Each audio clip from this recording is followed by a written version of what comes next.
Welcome into the Casual Gaming Conversation. I'm Connor. That's Nick. This is your weekly gaming podcast from Co-op 64. We're taking a little break from the GOATY conversations, and we're going to be reacting to your gaming hot takes this week. It's going to be a ton of fun. I got over 100 submissions this time. So cutting out a bunch of these was really difficult. We got it down to 20. We're going to be going through all of them and discussing our own takes, discussing your takes and everything. So it's going to be super fun going over all of those. Nick, how are we doing? Doing great, bro. I'm feeling a lot better since the Arcane podcast. I now have some food in my stomach, which is a dub. That's important. Eat food. It's necessary to live life. But no, I'm feeling a lot better. Got some fantasy football matchups that are in flux currently, but we're going to be focusing up on the pod. It's always like the pod's a great distraction from fantasy football because when it's going well, sure, you want to text your buddy, but maybe that's like you don't want to preemptively dunk on them and then you get in trouble like if they end up beating you. But if it's going poorly, you don't have to go and watch it go poorly. And so it's a lot of fun to get to talk about games compared to focus on that. How are you feeling, Connor? I'm still into fantasy football. I just don't let it affect my mood like it used to. I used to be so obsessed with it and so into it that like I would stress throughout Sunday, and if my team was doing super poorly, I would like actually like ruin my day. So now I set my lineups and I kind of check it throughout the week to make sure that I'm good to go, that nobody got injured or is out for the game, and then let it happen. I don't really watch a ton on Sundays. And even if I do watch at this point, I'm watching Red Zone and I have that up. And then occasionally I'll check on my phone to see what my scores are at. I'm just watching the games at this point rather than being super invested in fantasy. You want to know what I'm really looking forward to next week? We're going to shoot on Saturday, which means hopefully if we shoot early enough in the morning and we get everything we need to get done bright and early, then I can edit that day. And then Sunday, you want to know what I'm going to do? Two things, Connor. Not two iced coffees, but I'm going to have the TV up with Red Zone, and then I'm going to have the 32-inch TV right next to it on a little desk playing some goddamn Metaphor. Yeah. It's going to be like, that's How the far perfect into Metaphor combo. did you get on About 10 Friday? hours in. Oh, nice. I'm over 10 hours Did you in. finish the first dungeon? Yep.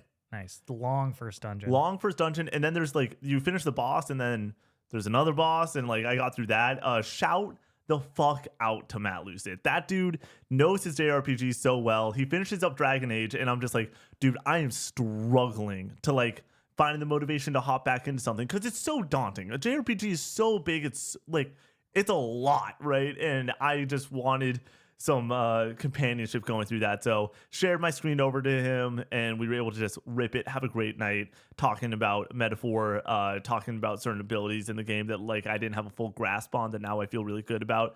So I'm gonna play roughly like 20-ish more hours over the next 2 weeks, and then we have the crazy marathon stuff that will start on December 5th. Yeah, that'll be a blast. I'm trying to get back into Metaphor, definitely, but I only have like a few hours every single week to play because of busy season. And because of that, let's hop into the housekeeping because we're going to go over the Twitch schedule for this week. It's going to look a little bit different. We have Thanksgiving on Thursday, so obviously that throws a wrench into things, but we are still going to be streaming on Thursday. Nick is going to be streaming Call of Duty Black Ops 6 with the community, just playing, having a good time. If people want to jump into his lobby and play along, that will be available. Monday is Infamous with Nick and Brady. Brady wasn't there last week. I'm going to take this week off, just have a little bit of rest time before the final stretches of busy season. We have about a month left. And I'm not gonna lie, it's getting hard. Yeah. it's getting difficult. Working a lot. So Nick and Brady on Monday, and then Tuesday and Wednesday, Nick will be streaming Modern Warfare 2 for the first time ever. Yeah. He beat Modern Warfare 1. How's Modern Warfare 1? Oh, I don't have it on my games list this year. It was great. A lot of fun. All gillied up, Connor. Yeah. Are you kidding Great me? mission. When are we going to guess the top 10 missions in gaming? That could be a fun time. How did you enjoy Mile High Club at the end? Oh, it's ridiculous. It's so- wild, but it's a fun ride. You have to do it in a minute. Yeah. On veteran, you can't like take a shot at all. Yeah. To get the platinum. I have the platinum in the remastered version. So good. It's really good. Crazy mission. Dude. It's a fun mission. It's a memorable mission. For me, all gillied up was a lot more cinematic and like doing the whole fucking deal. It was awesome. But with the stream schedule this week, like Connor said, Connor's taking the week off. A necessary week off. Like we talked about it 2 or 3 weeks ago before we got going on the podcast on Monday stream with everyone saying this will happen. Like this is not news necessarily, but for me, the thing that's really exciting is that Thursday stream. It is, hey, holidays can be hard for people. Sometimes you don't have something to do, something, especially for Thanksgiving. a lot of if you do have family or something like that, or in the area, or somebody to go and grab a meal with, it's always early. It's so early in the day. Yeah. You don't have like anything fun to do at night every now and then. Or So watch football. other than watch football, and if you're not a football fan, it might not be for you. So I've thought of the idea of just being like, let's do something fun with the community. Call of Duty's been so much fun, and I currently am on a Call of Duty hiatus. Personally, I have to put myself on it, because if not, I will not be Metaphor. Yeah. So I'm saying no more Call of Duty, but this is an opportunity for me to play some Call of Duty with all y'all, enjoy the holidays a little bit. Maybe I'll grab a pumpkin beer or something, I don't fucking know, and have a great time with all you guys. I'm really looking forward to this one, but a lot of me streaming for the next week. But obviously, like Connor said, we've had those conversations weeks before. This is not news to us, but this is the advantage of having multiple people to kind of shuffle around and to kind of fill in when needed. So Nick has the time right now. He has the afternoons off, so he is able to do that. But I'm working 60 hours a week, and then getting off of work and then going and streaming immediately is fun, and it's like a good time. But it is work. Yeah. Drains me a little bit. You don't get to turn it off. Yeah, that's the whole thing. And as an introvert, like it really does drain me a little bit more than you. Oh, yeah. It's so funny to hear you talk about, you're like, I could just do this forever. And I'm like, man, like I'm putting something on to be personable and like kind of entertaining and kind of present myself that way. So it's different. We've always said with this team, like all of us have our individual talents, but like my superpower is streaming nonstop. Like I can do it fucking forever. Like it's amazing. That's how we get something like the Elder Ring subathon. That's how we get the late night crew and just like that whole process. Right. And I get excited about that. That's something I look forward to. Where Connor, the conversation is not, hey Connor, are you gonna be on the late night crew? It's like, hey Connor, you're going midnight, good, cool. And then we call it from there. But like Connor said, it's so nice to have the team be able to help each other out on a time like this. A podcast, you're getting everything normally. TikToks normally, everything, and nothing will change other than this one stream for Nick taking over my Wednesday stream for 1 week. And then after that, next week, we are still deciding on nailing down exactly what I'm going to be playing, but it's probably going to be something retro, and we're leaning towards GameCube, Eternal Darkness, Killer 7. It was Eternal Darkness is what we discussed on that I'm not call. Positive. But here's the thing with it. You and I had the conversation, and we're like, you got 5 weeks to the end of the year. This works perfectly for 5 weeks. And now that you're not streaming on Wednesday, I'm like, you're not finishing this game in 4 weeks. So, Super Monkey Ball 2. Oh, dude. Gotta love the Super Monkey Ball. I could do like one-off streams, play some SSX Tricky or something. Yeah, have fun. Do whatever the fuck you want. I only have a couple of games to choose from on my shelf. Getting a new shelf on Tuesday. Whoa. Big time. Huge. Like, what's going on that shelf?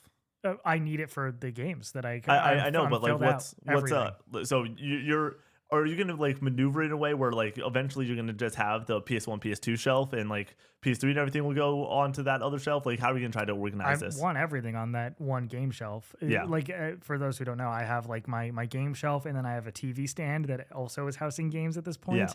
I have no consoles or anything in there. Like my PS5 like sits next to the TV, which like on the floor, which is whatever. But so this new one, it takes up the whole wall for where the old one is. Okay. And the old one is like about half the wall, or like 2/3 or something. So hopefully I'll be able to fit way more stuff on it. But like I am at capacity. Oh yeah. I keep reorganizing to try to figure out like new configurations on how I can fit more, and it's done. At this point, you Tetrised out. You're fully lined up. So new shelf, I'm very excited about that.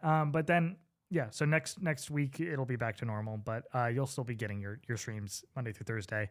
Podcast on Monday, and also the bonus podcast for Arcane that is already posted. That is the final bonus podcast of 2024 for the Casual Gaming Conversation. So that is exciting. We're all done except these goddamn hot pepper reviews. Yeah, we're all done except the fucking hot pepper. I was thinking about this like yesterday. I was by Jungle Gyms and I was like, man, I should get a hot pepper so Nick can rip one tomorrow. I'm thinking about like maybe Thursday on stream we just sit down, we get the milk ready, and we're gonna review Final Fantasy VII. We learned from the first one. I need ice cream. Yeah, milk doesn't do it. Oh, dude, vanilla ice cream helped so much though. I don't know if Connor remembers this. Do you remember the first time I did hot peppers? 2021 Nevins Island Day and everything. Have you seen that clip? I probably have, but it is so intense because I'm thinking like it can't be that hot. It's that bad. And then all of a sudden there's a moment where Sam's on that stream with us and everything. So we have Jake and Shane just sitting down trying to like relax and like hold down the stream. You got me like trying to up Chuck because it's like just burning my soul. You got Sam like over the sink washing his tongue just with a stream of water. You got Josh Steelman crying his eyes out, and all of us are just laughing. My buddy Dalton, did you ever meet Dalton? No, you didn't meet Dalton. But he's on that stream. He is literally shaking in the corner, and we are dying in such a way that like that first time it smacks you. And then you were like, it can't be worse the second time. And every single time I've had it, I'm just like, no, it's still the same as the first experience. It fucking sucks. I can't believe there are people who are like, habanero is not that spicy. I'm like, dude, I am so jealous of you and being able to do that. But I honestly don't know a lot of people that I've never really, like, people handle it well. Braden Simpson's a machine. That dude, 5 hot peppers that won Extra Life 2 years ago, I think it was. Unbelievable. He's awesome. But like, it gets teary up and like cries and like it still sucks, but I haven't seen anyone just like send it to me fine yet. Normally I've heard a lot of people be like, habanero, that's not that bad, and then they try it. Like I think we're approaching, this will be like my 5th large stream like this. At the start of the year, I think I've seen roughly 15 to 20 people eat hot peppers on camera now, of like people in person, friends. And every single time, even if they say it's not that bad, they get fucking rocked. The hot chip was way worse. Oh yeah, that was a nightmare situation. Yeah, I will never again. That ruined my day. Yeah, and also doing that at like 3 p.m. when we had to stream for another 10 hours. No, like 20 hours. Like it was just in the stomach for the rest of the night. Yeah, and you just don't feel want to it like a fucking rock in your stomach. Those long streams are always, it's so interesting with the food and the spice, because at a certain point I just don't want to eat anything after that's already in my stomach, but I need to eat if I'm going to be on camera for 24 hours. Right. And that's how we get salad at 3 a.m. happening. We have the Game Awards December 12th. We are going to be reacting live to all the nominees, all the announcements. So come hang out with us over on Twitch. It's going to be a ton of fun. It was so much fun last year. It was one of the best streams of the year. So put in your calendar. We're going to be suited and booted, ready to go. We're going to be dripped out. We're going to be looking great. It's going to be a ton of fun. So come join. Also, vote in the fan-voted Co-op.64 Awards. There is a link in our bio to our link tree that gives you access to the Discord, gives you access to the merch link. It gives you access to the Co-op.64 Awards. So go vote and buy merch, or join the Discord and come join the community. It's a ton of fun over there. So yeah. I want to double back on the Game Awards. We just talked about these like big major streams that we do, Extra Life and Co-op.64 Day, and how fun they are and how wild, and like we go all out for those. The third one for us is Game Awards. Like the third big stream for us of the year is Game Awards. And obviously now it's going to become a tradition of doing something like Metaphor, like Alan Wake 2, as a fun little lead-in to the Game Awards. But there's nothing more exciting than the 3 of us behind this desk looking into a TV and screaming our face off at the latest and greatest when it comes down to gaming. Yeah, so like, fun. Dude, fucking Blade last year was awesome. Monster Hunter Wilds was great. Fucking OD and Jordan Peele rolling out. God of War Valhalla to kick off the show. It was a great show. But then I say it all the time. I think back to 2022, and this was back while I was still at college. Judas, like fucking Hades 2, Armored Core 6. Like, are you fucking kidding me? When you got it, you got it. And he could have it this year. I think that he's going to have Kingdom it this Hearts year. 4. Persona 6, maybe. I don't know. Could we finally get a fucking date for Metal Gear Solid Delta? I think it's going to be there. Yeah. Also, with getting a date for Metal Gear Solid Delta, Death Stranding 2, guaranteed. But could we see the moment that everybody like has discussed over time, being like, this will never happen, but Kojima and Konami like shaking hands or doing something where like he just talks about it and it's not like super nefarious or weird. It's like, they're both going to be in the same room, and they're probably going to be on the same stage. If anyone can do it, Jeff Keighley did it already with the big 3 back in the day for Nintendo, Xbox, and PlayStation. Yeah. If he's able to pull that off, like that's one of those gaming moments forever. But in general, I'm stoked for it. Connor, I'm just going to throw this out there. Around this time last year, there was a really handsome man that came up with a very dumb prediction, where he just so happened to be like, Game Awards, Switch 2 gets announced. Do you remember this last Yeah, year? that was such a dumb it was take. such a bad prediction. It was so dumb. But you want to know what I want to Do throw it out again. there? No, Do it again. It's like also Hollow Knight, Hollow Knight, which is yeah. dumb. Uncharted 5, it's one of those dumb ones that we talked about that just Uncharted 5 is persist. not dumb. It was in a commercial. I know. Why was it in a commercial? And they never talked about it. I know. But as this persists and everything, and as we will do our announcement, that's next week, is predicting the winners and predicting the It's announcements. going to be a long episode. Podcast. Honestly, we might just want to come in here on Saturday. Well, you're gonna be shooting it after potentially working. Holy shit, that's gonna be a day. Anyways, that's gonna be such a nice way to close out that entire day. Just like maybe we get some food, maybe it's pizza or something. We sit down. There's gonna be like 8 beverages on the table because we're gonna be going the distance and everything. But I love the idea that we're able to go and have moments like this, have those conversations, get excited. But going back and doubling back on the Switch too. Let me just throw out this little thing. It exists. It is a known thing, worst kept secret when it comes to hardware at this point. Xbox is handheld.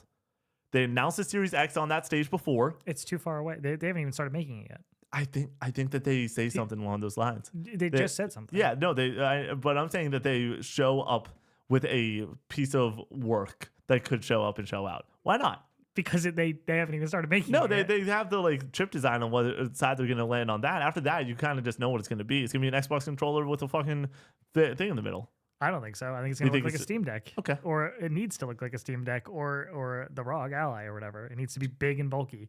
I like it big and bulky, They Connor. need to be able to get it to like run these games. Yeah. That's true. That's fair. It's not going to look like the Portal. It could be like the Portal. Why No, not? it can't. It has innards. It needs to be bigger than that. It can't just be a cloud machine. But why can't it just be a beefy Portal? Like the Portal's like a screen and a controller. Why can't it just be a thick ass screen and a controller? The Steam Deck is beefy. Yeah, I know. So why can't we have a thick ass screen that's a beefy, but a controller on the side? I don't know. Connor, let's rock and roll. It's too heavy. Let's take this podcast. What is this supposed to be? Hot takes? Throw it out the window. Let's only talk about this for the next 45 minutes. Yeah, no shot. Absolutely not. But like the excitement, the fever, dude. Fever! It's here. It's alive. Game Awards is going to happen. And that leads into my hot take today. My video game hot take for this week is that we need to recognize that games come in all shapes and sizes, all different genres, and they're all have the potential to be awesome. I hate the idea that we categorize certain games as X game or Y game, and it's not good enough. Forza Horizon 5, one of the best games ever. It's a racing game. Tekken 8, it's a fighting game. Like, these are some of the greatest games ever. Now we have a moment like Balatro that gets nominated for Game of the Year, and everyone's like, it's a poker game. It's a card game. I'm like, oh, you haven't fucking touched this thing, and you're just complaining about random shit because it's not a AAA graphics in your face banger. It's a fucking single developer indie card game that is excellent. It is as good as it gets when it comes to gameplay and game development. And I don't know what it is, but when I hear those chips like go and stack on each other and those sound effects hit perfectly, I'm like, this is what it's all about, dude. So this is just a reminder to everyone. It's okay to go and enjoy what you enjoy and everything. And if you want to play Warzone, if you want to play Black Myth, if you want to play Stellar Blade and The Last of Us and whatever, and like those are just your type of games, totally fine. But the fact that we're going to go as a unit of like voices and go and say, this is a poker game, what the fuck is this? It's like, you don't know, Jack. Gaming can be awesome in any different shape and size. And Balatro goes and speaks to that fact. What a fucking awesome game. Well deserves the nominee. Like I said, this entire year, 4th man up when we're talking about GOTYs. Balatro's fucking awesome. That's my hot take. Yeah, you just stole my hot take. Really? Yeah, let me just do mine real fast. Go for it. My video game hot take this week is that saying Balatro is just a card game is like saying Tetris is just a game where you create lines. Sure, it's simple. Sure, you can really boil just about any game down to like its simplest aspects or whatever. But to get a simple idea perfected and as satisfying and as good as Balatro and something like Tetris is a masterful feat. It's like splitting the freaking atom. It's so difficult to make something this good and this repetitive this fun. It's really fucking difficult to make something that is timeless like this, that makes you want to come back to it over and over and over again. Tetris is one of those games that, like, on paper is really high up on a lot of all-time lists, and people will scoff at it and be like, it's just fucking Tetris. How can it possibly compare to Red Dead Redemption 2 and The Last of Us? It's like, because it's so immaculate. It is just perfect in its design. And Balatro, getting one of those games in 2024, getting a truly new thing in 2024 that mimics that feeling of drama and comebacks and close calls is so impressive that, like, if we're talking about the game that people are going to be playing for sure in 50 years, it's Balatro from this year. It's not any of these other games that are up for Game of the Year. Like, even though I love a lot of these games, like, Balatro is the modern day Tetris, in my opinion. Yeah. Like, it's so good. So yeah, that's my hot take. Dude, great minds think alike, man. Are you kidding me? All right, let's just hop into the hot takes. Yeah. Well, we're just going to keep it rolling. Hot takes after hot takes this episode. Yep. All right, so we are reacting to your hot takes. Like I said, I got over 100 of them. Normally, I'll take a peek at the Google form. Did not do that with this. Yeah. I have no idea what y'all are about to say. Connor, bless your soul for going and reading 100 hot takes. I assume that there was some that were like a 4 out of 10 spice level, some that are a 10 out of 10 spice level. Some were just jokes, just kind of memes or whatever. Yeah, people are just laughing. Being like, Connor's a better gamer than Nick. Yeah, that's a fair entry, because that is an extremely hot take and a wrong hot take. All right, first hot take. Minecraft is overrated. As crazy as or as trivial as it may sound, Minecraft is likely the most overrated game of all time. This is primarily due to the fact that 99% of the people who talk about the game positively solely praise it for their experiences with their friends and nostalgia that it provides. In response to such, I argued that it being fun with friends is a very naive argument, since really any game is fun with friends, and I can name a dozen other co-op games that are far more enjoyable and contain far more content than Minecraft, i.e. Deep Rock Galactic. Did Shane read this? Also, it is worth noting that I'm not saying that I hate Minecraft. I grew up with it, but I am able to view past the nostalgia goggles and see the solo Minecraft is really depressing, and the game's overwhelming popularity is really only due to its pure simplicity and appeal to all age groups, similar to soccer or football.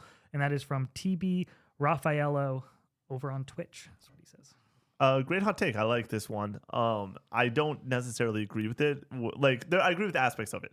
The games are always fun when you're playing with friends, and there's a lot of games that you can go and say are better than Minecraft. Absolutely. But the thing that makes Minecraft so special is the accessibility. And there's a reason that so many people have memories with it, where it's not just the deep gamers. It is the casual gamers that also love Minecraft because of how accessible it was when it first came out. This game took over the world for a reason, and it wasn't just because it was great game design, because guess what? It's also great game design. But when it comes to the crafting genre, it's really solid. It's almost like the Pokemon of the crafting genre, where it's like, why do you keep taking all my lines? What the heck are you doing? You're just reading my mind. It's great. Let me hop in here real fast. Yeah, like Minecraft is to survival games as Pokemon is to turn-based JRPGs. Like, it's they're babies first. Like, Minecraft is definitely like the easiest to get into, but there's so many more survival games that have so much more depth and so much more to get into that, like, you can point to those and be like, those are definitely better games. But, like, this is the one that people always point to. And I'm not even a fan of this genre in general, but that's always kind of been my take as somebody who got into Minecraft when I was younger, and I enjoyed the simplicity of it. And, like, that's what I wanted to do. I wanted to go into the mines, and I wanted to find diamonds and make my armor and stuff and mess around with my friends and have those memories, like he's saying. It definitely wore on me, and then the more they added, the more I was like, no, I'm good. Like, it's not my bag. And then for Pokemon, like, it's the same deal, where it's just so accessible and so easy to get into, and everybody loves Pokemon. But it's like, dude, why would you play Pokemon when you can play X, Y, and Z JRPG that has way more depth and way better characters and better story or voice acting and worlds and everything that, like, I would agree that Minecraft is overrated, in my opinion, and Pokemon, for that matter, is quite overrated. I don't like the word overrated, though, because I think that it's actually extremely properly rated. Is it one of the greatest games of all time? Yeah, I kind of think it is. I don't. Why not? Because don't think it's that good. I, like, you, I think there's better survival games. Yeah, there's better survival games, but It's like saying Pokemon is one of the greatest games of all yeah, time. Pokemon Red and Blue like are some of the best games fundamentally ever. disagree that Pokemon is one of the best games of all time. Oh, it's very popular. You can't deny that. I don't know. I think that the way that like that game is crafted to be so accessible is a really important thing. Like accessible like is a good factor, but I think that it holds you back from being one of the greats. I don't know about that in this situation where it is so accessible, where like the power of something like a Minecraft, like a Fortnite, is so important in the industry that like I think that it's important to give those games the flowers when it is like you completely opened up so many people to genres that they would never play. And I think that that's an important caveat and like a tip of the cap to be like, hey, no, you go and give so many different people these great experiences. It's almost like trying to go and say your fun experience that like was had by millions is not as impactful as the really fun experience only by 500,000 people. Like the number of people doesn't really make any difference to me. Just because more people play Minecraft and that's their entry into it doesn't make it a better game or a worse game necessarily. I think though the way that it is accessible is a feather in the cap for that game though. Yeah, I mean like it's something that you could point to as like a positive, but I don't think that like when you look at the game as a whole that you can be like, yeah, this is great. This is this is one of the greats because it's accessible. Like it's like, no, it's just a really solid entry level survival game. Just like Pokemon is a really solid entry level JRPG, but doesn't compare to anything in like the Final Fantasy series. Like not even close. Yeah, but or like also Octopath Traveler or Persona or like go play those. Like I mean, it's not that Pokemon's bad. It's just I don't know. Like but when it comes to like, JRPGs, it's like, but like it's like not even in the top 10. Like when I'm playing Metaphor right now, it is so much all the time. It's kind of nice to not have so much all the time. Like it's nice to play something that's a little bit more basic, and especially having that entryway be like, all right, it's going to be a little bit more basic, but like it's also going to be really good basic. Like that's the other thing where it's like really good is different than one of the greatest of all time. So let me exchange that. Excellent. It is excellent with the basic mechanics it has. What do I want to do in a survival crafting game? I want to build a house. I want to go and get armor. I want to get good loot. I want to potentially create cool things that like I can show off to my friends. That's what I want to do. And that game completely lets you do it. There's so many more aspects to Minecraft that they keep adding on, and I don't like. But the accessible nature of doing that and having fun with that, which is what I personally, as the gamer, want. That's a good thing. And it's not just there. It's an option to do that. It's like, no, you can do that and have a phenomenal time doing so. And there's a reason that a lot of people have these memories. It is because the core gameplay of it is rock solid. So I think that it is. If somebody were like 100 greatest games ever and they didn't have Minecraft on it, I think that that's like ridiculous in my mind. I wouldn't have it in my top 100 for sure. Yeah. My hot take is remakes/remasters get me more excited to hear about the new games IPs. Growing up in the 80s and 90s, I played so many amazing titles that have since been buried in a plethora of games over the years. I say now is the time to bring on some of the greats, maybe reimagined or ideally staying true to the original, so that the new school can understand why video games became the heavyweights they are. I would love to see an HD 2D Chrono Trigger, Super Metroid, which you guys need to play, or a remastered Dino Crisis or Parasite Eve. I love the fact that Capcom has listened to the fans and remade some of their amazing catalog. More developers need to understand that they are sitting on gold mines. Keep up the fantastic work, guys. I can only speak for myself when saying you are I can only speak for myself when saying you guys are absolutely headed in the right direction. And that is from Master Diz. It's so funny to hear this hot take because it's always the opposite. You're like, oh, there's too many remakes, there's too many remasters. We need to stop making like new IPs. And this guy, Master Diz, is like, nope, I love that shit. And honestly, I'm not really like completely against this. I want both is the thing. Yeah. Like I want new IP and I want remasters and remakes. The HD 2D art style is the future, baby. Pixel art is so gosh darn good. Dragon Quest 3 HD 2D remake looks so amazing. Give me Final Fantasy VI in the HD 2D art style. Chrono Trigger in Connor, the HD 2D art style. I was about to say, let me hop in on here. I need you to buy Chrono Trigger just because it's gonna be awesome immediately after the fact when they announced HD 2D Chrono Trigger. It's gonna be fucking awesome. That's another break glass in case of emergency type of situation for Square Enix. I feel like to be like, yeah, we're just gonna break this one out. Or it totally when it comes to FF7, but like and what they were able to do. And I love this take. Like my number one example of it is Brady with Metal Gear Solid 3 Snake Eater Delta. Like Brady, I could not in a million years convince him to play Metal Gear Solid 1. He'll do it eventually, but it's one of those I fucking adore Metal Gear Solid 1, 2, but like 3 is one of my favorite games ever. 3 is one of the best games ever.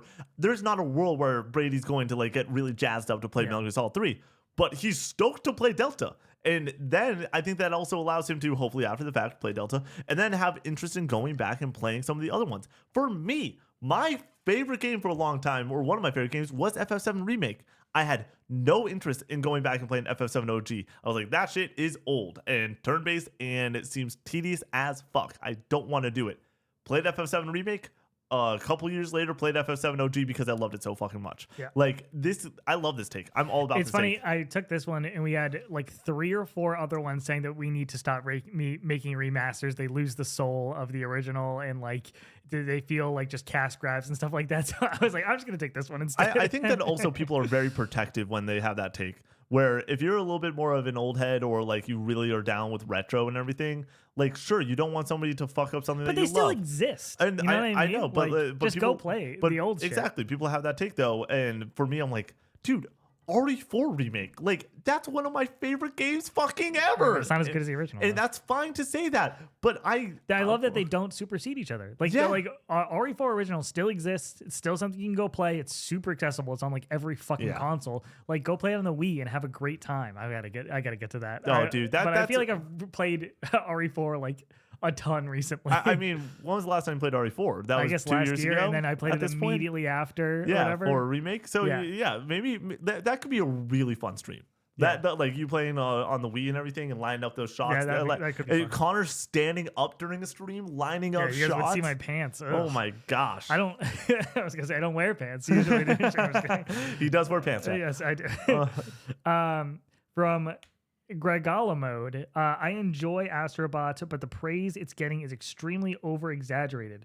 3D platformers are my favorite genre, and while very polished, I feel Astrobot doesn't really do anything that the genre hasn't seen a million times by now. The levels are extremely linear, restricted, and easy, which doesn't make it fun to replay. The movement is lackluster, the skill ceiling is basically non-existent, and the post-game, excluding DLC, is only one level. I feel it's completely outmatched by other 3D modern platformers like Odyssey, Crash 4, A Hat in Time, Psychonauts 2, etc. And it's only getting accolades because PlayStation doesn't release games like this very often. I want to first and foremost say you do have a really good point when it comes to the difficulty scaling in this game. I think that this game is objectively has a cap on how you can go with difficulty.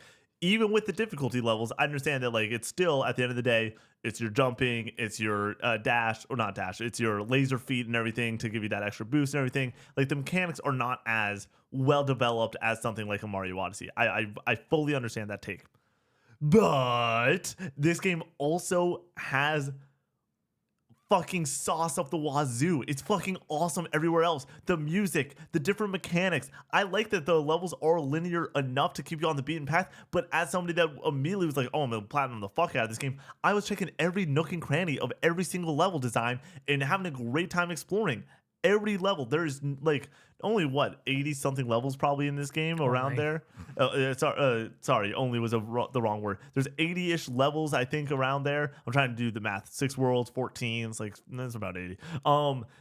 It's awesome. This game's excellent. It doesn't overstay its welcome. It doesn't have to be this super in-depth thing to just nail what it's trying to do, which is be a terrific mascot platformer, and it excels at literally everything it's trying to do. Everything it sets out to do is a masterpiece level to me still. It's really funny talking about this year on like what our game of the year is and what we want to win and everything. And at the end of the day, if Astrobot wins game of the year, I'm like, cool, a fucking masterpiece won game of the year. We don't get games like this often. And it's not just from the PlayStation standpoint, it's from the everyone standpoint. Yeah. We don't get and it's not just 3D mascot platformers. We don't get games that are this special almost ever. And I'm taking out the PlayStation sauce. I think about certain level designs and I'm like, This shit was elite this year when it comes to level design. And like, sure, there's been a million water levels in Mario and other platformers and everything, but the way that they give you these abilities and each time it's a little bit different and gives you a little bit extra something special to do, I'm all for it. I was on the phone with Matt talking, him and I were doing metaphor and everything, and I was like, it's on sale right now for $50. And he's like, I'm waiting for it to get to 40. I'm like, I'll kick you $10 if that really fucking makes a difference. Play this fucking game. Yeah, I love Astrobot, obviously. And I think that when it comes to the complexity and the comparisons, I think that a lot of platformers are trying to do different things. Like, I think Mario Odyssey is trying to be more broad and more open and have more exploration. And Astrobot is trying to be a more of a tailored experience and kind of keep you on some sort of linear path with some areas to kind of go off and find your hidden bots and your puzzle pieces and everything. And like Nick said, it's all about the variety that comes with the different abilities and how that keeps things fresh and creative, and the way that they mix them together and the way that they are utilized in each level, I think is really impressive. So and it is easy, like it is a very easy game, but I think I've never really judged a game by its post game as well. Like the game is the game, and like Kingdom Hearts 3 doesn't have a great post game until they added the DLC.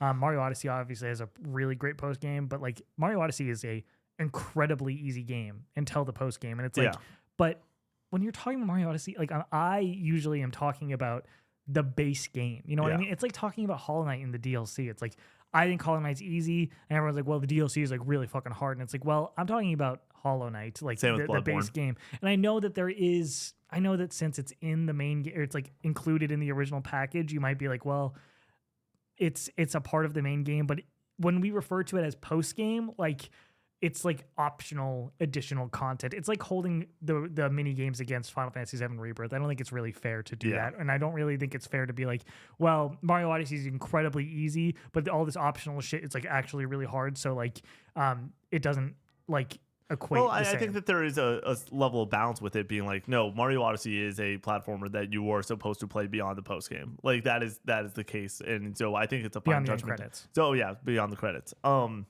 But Astrobot's not that. That's never, like, they didn't set out to do that. And so unfairly judging it for it not being there is like, well, it's not there. How are you going to, you just have to judge what's there, and what's there is a masterpiece. Yeah. My gaming hot take is that this year is leaps and bounds better than last year for gaming. FF7 Rebirth alone is a better experience than any of the 6 Game of the Year nominees. Add Infinite Wealth, SMT5 Vengeance, Astrobot, and Metaphor ReFantazio, and it's not even fair. I know I'm biased because I'm a huge JRPG fan, and objectively speaking, last year was better. However, this year has had masterpieces: Astrobot, Balatro, Erdtree, while last year just had really great games, excluding BG3, which would be considered a masterpiece, just not my type of game. Let me know which year you guys prefer, and that's from Tug X Fwat. I just want to shout out that I love this type of take where it's like, cool. I've heard this from multiple people. Yeah. I don't agree with it. I don't want to say objectively because we're talking about something that is very opinion based, but the depth of last year is unlike anything we will ever see in our entire life. Yeah. Like, it is insane that every single month there was 1 to 2 to 3 major titles of consequence that excelled or exceeded expectations. And then you look at the 6 nominees from last year. Let's just break it down compared to the 6 nominees this year. Sure, we can talk about how fucking I like, if you want to call Astrobot, Balatro, and Erdtree masterpieces, one of those is a masterpiece to me. One is a 9.5. Balatro, I gave an 8.5, maybe a 9. I'm not at that like perfection level that Connor is and everything, and that's fine. But I can live with it. I can see the point. I understand that like the people have given Erdtree 10s and Balatro 10s and obviously Astrobot 10s. Works with me. Rebirth, one of my favorite games ever. Great. We're talking about Tears of the Kingdom. A 9.5, maybe a 10 out of 10. We're talking about Baldur's Gate 3, a game that changed gaming forever. And every RPG, especially medieval RPG, is going to be trying to catch up for 5 years, at least half a decade, trying to figure out how to go and replicate something remotely close to it. Alan Wake 2, one of the most creative horror games of all time. Dead Space remake. Resident Evil 4 remake. Spider-Man 2, an extremely fun, action-packed game that had some of the best traversal in all of video games. Final Fantasy 16 has argued. I love Elden Ring. I fucking love it. I love Erdtree. I fucking bash my head against some of these bosses, and I love these boss fights. I still think Final Fantasy 16 might have the best boss fights of any game ever. Like, I can go on and on about 2023 being the greatest year in gaming history. When we did our podcast, what's the best year in gaming history? We ended up with 2023, and the reason that we did was, sure, the top end of other years are ridiculous, but then let me just say a game like Lies of P, Armored Core 6, Pikmin 4, Sea of Stars. Like, these games could be GOATys this year. Like, on that nomination bill, and they are afterthoughts when we think about the broad picture from last year. Right. Like, Dave the Diver, Dredge. The indie, dude, fucking Cocoon was so good. Mortal Kombat 1 was a footnote. Forza Motorsport is one of the most beautiful, in-depth racing games of all time. And that game hasn't been talked about since the day after release because there was just another banger title. Hi-Fi Rush in January to kick off the year strong. Sure, it's not a perfect year, but it's as close as it gets, in my opinion. Yeah, I think that, like you said, if you are a big JRPG fan, this year is great for you. Dragon Quest we just got, of course, and then you have Persona 3, Metaphor, Final Fantasy 7 Rebirth, Like a Dragon, Infinite Wealth, like a ton of great JRPGs. But I think that when I look at 2024, what I always keep coming back to is that at the start of this year, we thought it was going to be a down year. Yeah. And it wasn't just us. That was like a basically universal take across the industry. Like Jeff even said, for Jeff Keighley said that like for Summer Game Fest, like it's an off year in the indies space. are dominating. These 6 indies are the top, or 6 of the top 10 games on Steam and everything. It's like, okay, like, but that's not like you're not talking about like one of those games was Pal World, right? Yeah. Where it's like, okay, that's like that is in my mind it's gonna be 2025 2026 and it will be, oh yeah, remember that, yeah, that's cool. When like the afterthoughts of like last year are Street Fighter 6, Connor, that's one of the best games ever. Like, are you kidding me? Yeah. The Wii U is a better console than the Wii. It was just not marketed well and came after the behemoth sales of the Wii. Without Wii Sports, the Wii might not have done as well. However, the Wii U had better games and controllers. The list, which includes Mario Kart 8, Wind Waker HD, Twilight Princess HD, Splatoon, Mario Maker, Bayonetta 2, Super Smash Bros. Wii U, which I believe is better than Brawl. Yeah, that's definitely better than Brawl. It is. Lastly, without the Wii U gamepad, we would not have gotten the design for the Switch, and that is from DP Cast 90. I love this take, by the way. I want to shout it out because a big thing that people sleep on when it comes to the Wii U is how good the software is across the board. Dude, the library for the Wii U, if they didn't port everything to the Switch, like would be maybe like the best quote unquote retro console to collect for right now. Yeah. Like it had so many great fucking games. Donkey Kong Tropical Freeze was on there as well. Pikmin 3 was on there. Like so much good shit. Yoshi's Woolly World. But have you heard of Nintendo Switch, Nintendo Switch Sports, Mario Kart, Mario Galaxy 1 and 2? Like, this Brawl is fucking awesome. Nintendo Switch Sports. Oh, Wii Sports. Wii Sorry. Sports Resort. Wii Sports Resort. Like, the Boom Blocks. World of Goo. Come on. There's the top end of the Wii is a lot, in my opinion, like the top end of the N64. You have some of the greatest games of all time. I also think, but though, you could say that about the Wii U as well. Are we Breath of the Wild. Okay, no, we're not doing Breath of the Wild as a Wii U game. We're not playing that game. We're not playing that game. Okay. No, that is a Switch game. If somebody said, "Hey, have you ever played the Wii U? What's the best game on the Wii U?" If somebody was like, Breath of the Wild, I'm like, yeah, but you're not like the fun guy at the party. Like, it's probably the best game on the Wii U other than that. See, that's where it gets interesting. Tropical Freeze. My answer would be Smash. Smash on the Wii U is fucking awesome. And Mario Kart 8 is awesome. Oh, yeah, that's probably Mario Kart 8, Sunshine Airport, me and the boys, god damn, so much fun. Times. But I don't hate this take. I think the software is great. But we're talking about the controllers. We're talking about the controllers in this conversation. I wanted to bring this one up because I do want to put respect on the Wii U's catalog. I do think it's excellent. But I don't think it's as good as the Wii. Jeff Keighley is the best advocate the games industry has ever had. Him, SGF, and TGA get so much hate every year, and sure, he's made mistakes, but without him, we would not have the annual celebrations of the medium we love, and E3 would have died for nothing. He doesn't get the credit he deserves for advocating for video games in a positive way instead of constantly shitting on everything like most gamers do. Plus, he seems like a really nice guy, and that's from Jamie V. Jams. V. Jams.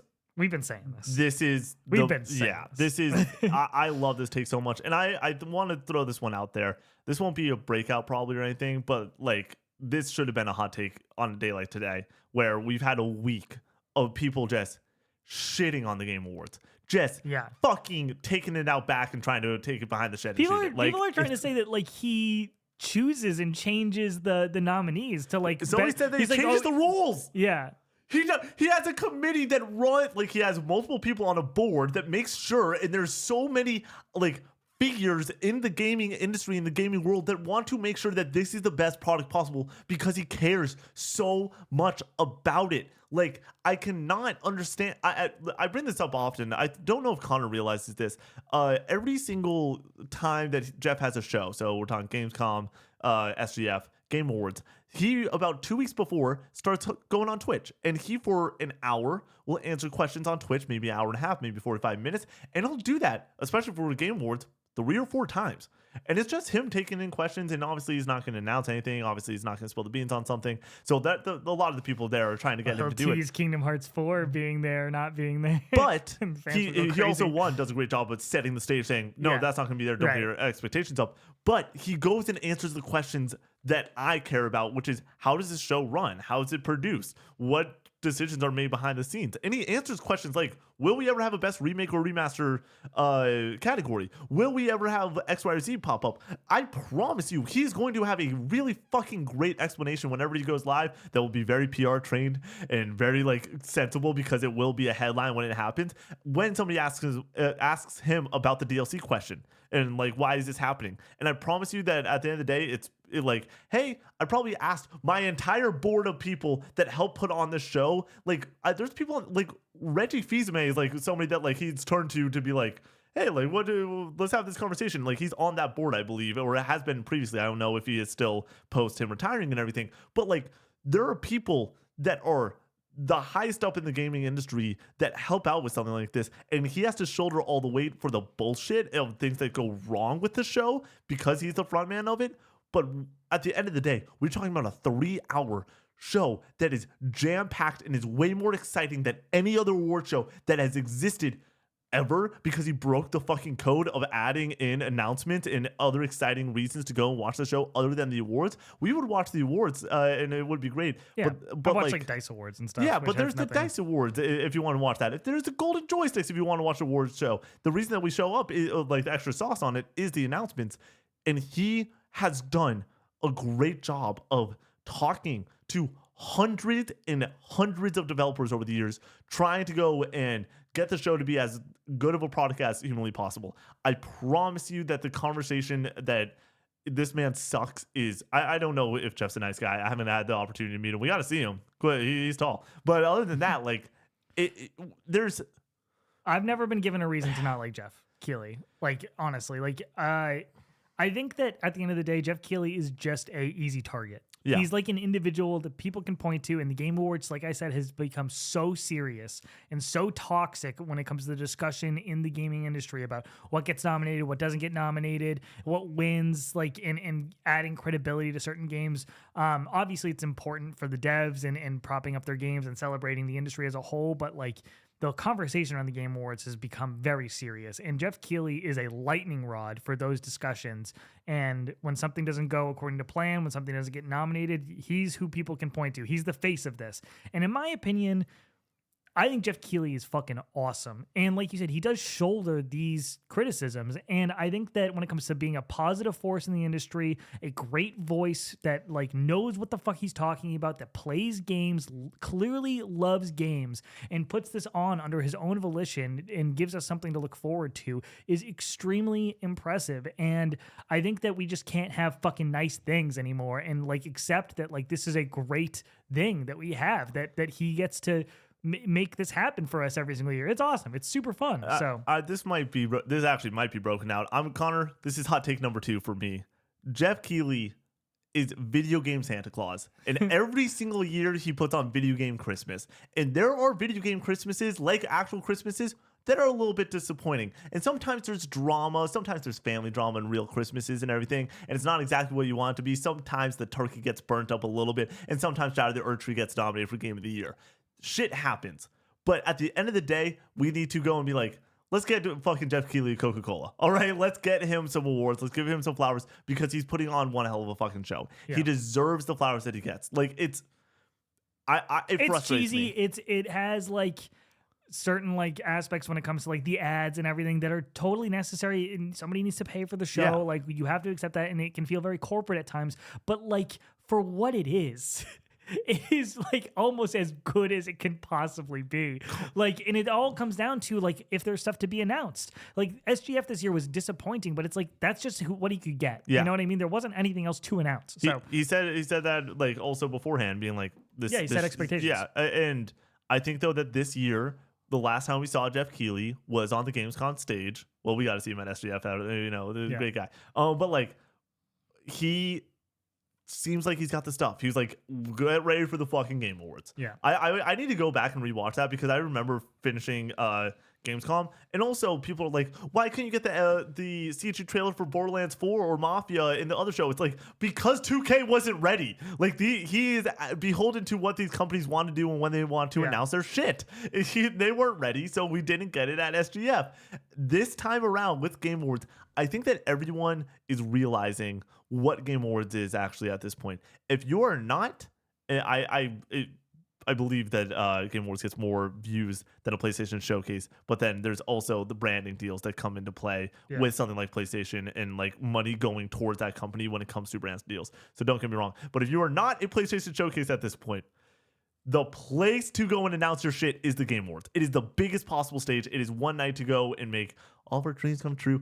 I've said it for or Nintendo Direct. Nintendo Direct is also huge. But for the past 5 years, this has been my favorite day ever. I wanted to take this opportunity. Connor, I'm having a great time. This is like one of my favorite podcasts we've ever shot. This is fucking awesome. Minecraft, Wii U, and Game Awards, great shit right here. But 2019 rolls around, and I get out of a final, and I bombed it. I fucking failed, and I knew I failed. I knew I fucking shit an egg during that day. Kind of the best feeling ever. I'm not gonna lie. Because you get to be like, I just don't even have to worry about it for a few days, and we'll just deal with that when it comes up. The stress finally like gets to Connor go picked me out up, and I am from the Boston airport that Christmas, and I pulled out my phone. And I was like, yes. He's like, what? And I was like, I got a C. And he's like, what? You're yesing about a C? And I'm like, I got a C overall. I got like a 40 something on the final. The final was brutal. Anyways, I take this final, and I'm down now. But you're right. The shoulders get let down a little bit, and you feel a little bit better. You're just like, it's over. I still think about that. Like, I have nightmares about those experiences. That night, I get a text from, I believe it was Matt, and he's like, hey, you watching the Game Awards? I'm like, no, I'm not watching the Game Awards yet. And he's like, it's on tonight. You're going to watch it? Cool. And it might have been you also being like, Game Awards tonight.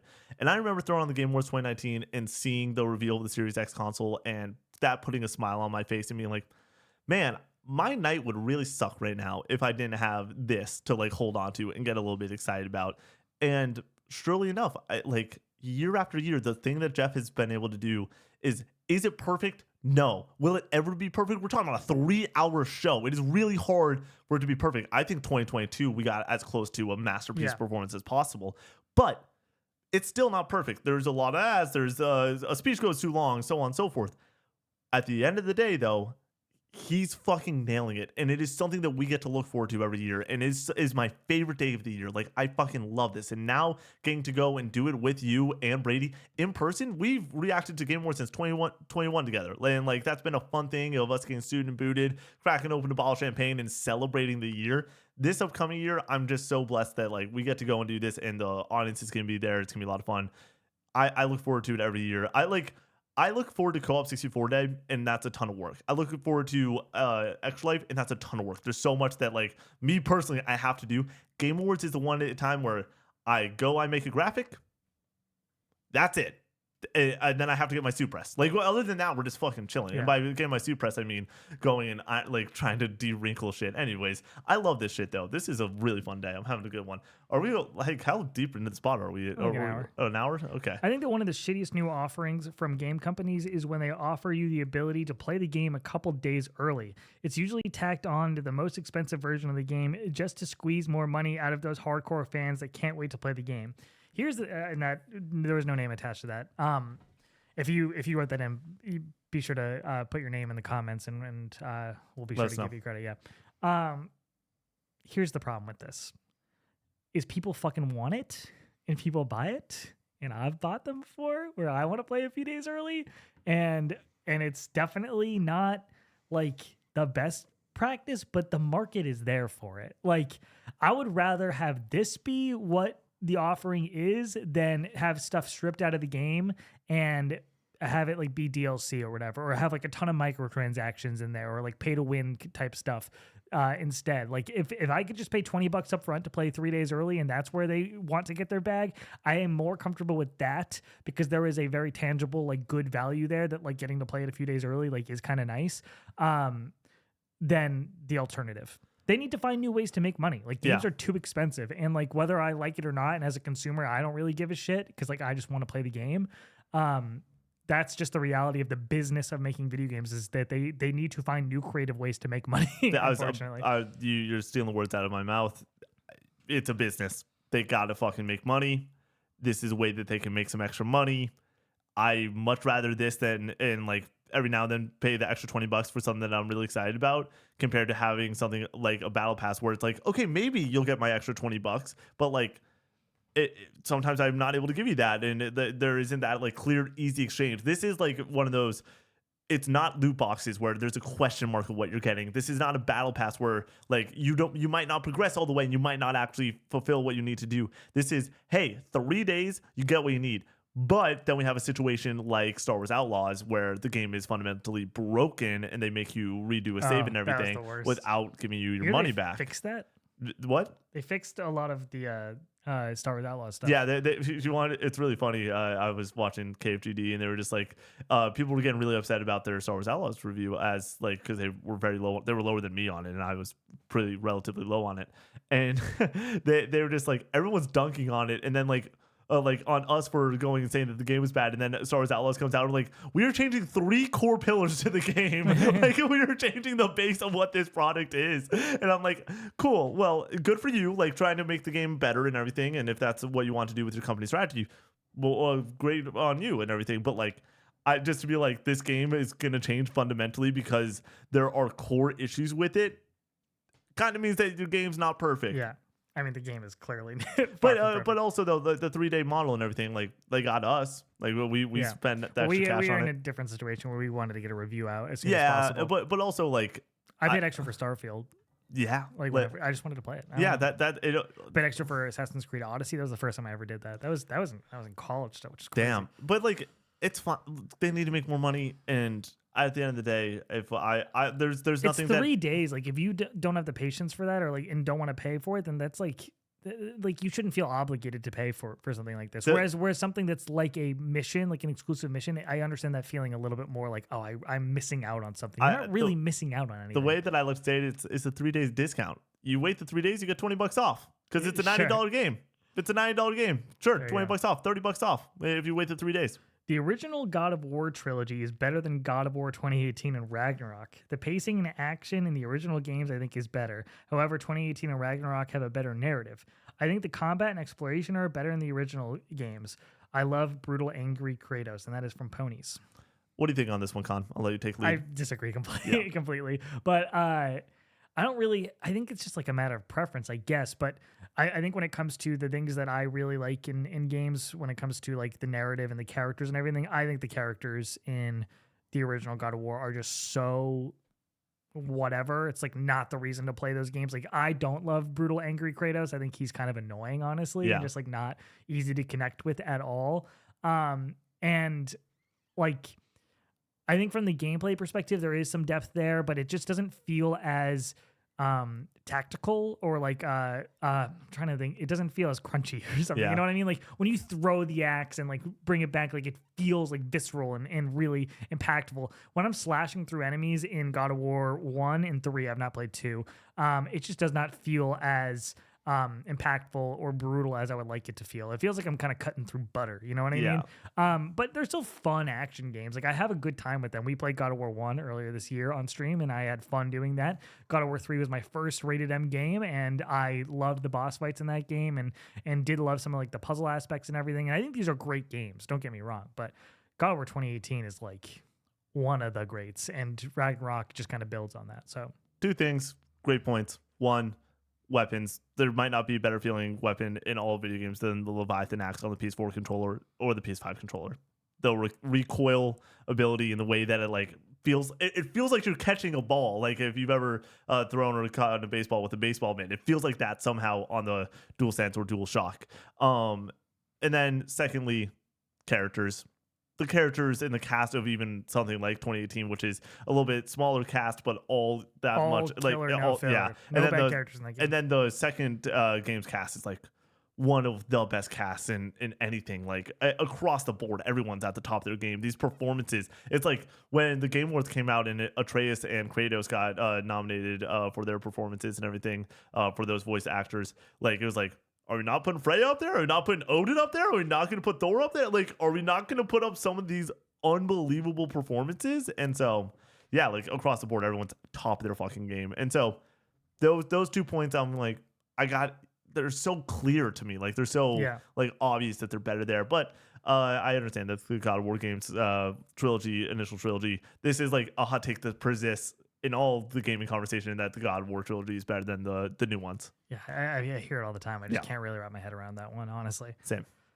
From Magazine 600 Tons, the storytelling in FromSoft games is not bad. It's just not spoon-fed to the player. I like this. As if you want to pay attention to the story, you can. And if you just want the gameplay, you can ignore the story easily since there's not a lot of long cutscenes.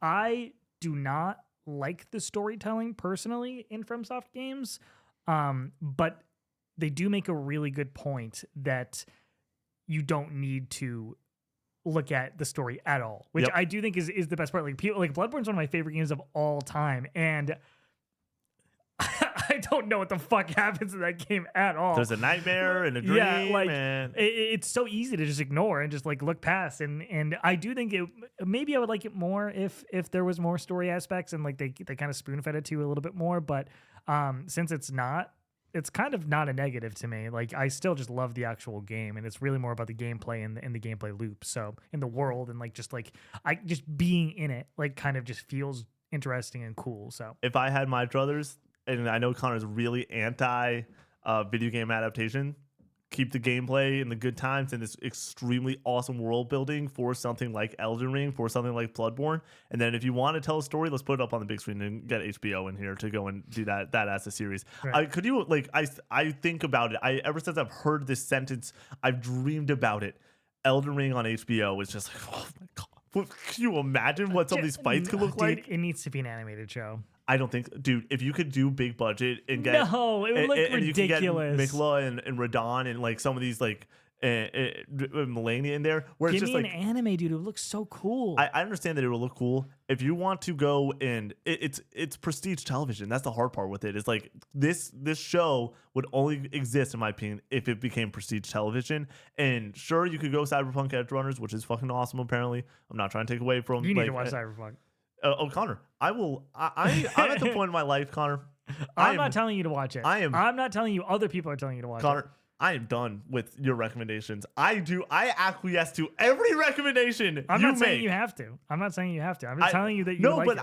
I respect you in that way. But here's the thing is, you look at Arcane and you were like, I want to watch that. You look at Cyberpunk and it is up your alley. I look at Succession, I look at Ted Lasso, I look at Cobra Kai, and I'm like, I do not want to watch that. And I watched 2 seasons of Cobra Kai. And you liked it. And you liked it. No, I do not like it. I do not Connor, you like watched 2 seasons of the show. It's fine. Connor, you are Mr. I'm always good to jump off a show if it is not great. And you watch 2 seasons of that show, and guess what? It just keeps getting better. You want to know why? Not great. It's more it's anime. Just, it's whatever. so good. Okay. But here's the thing.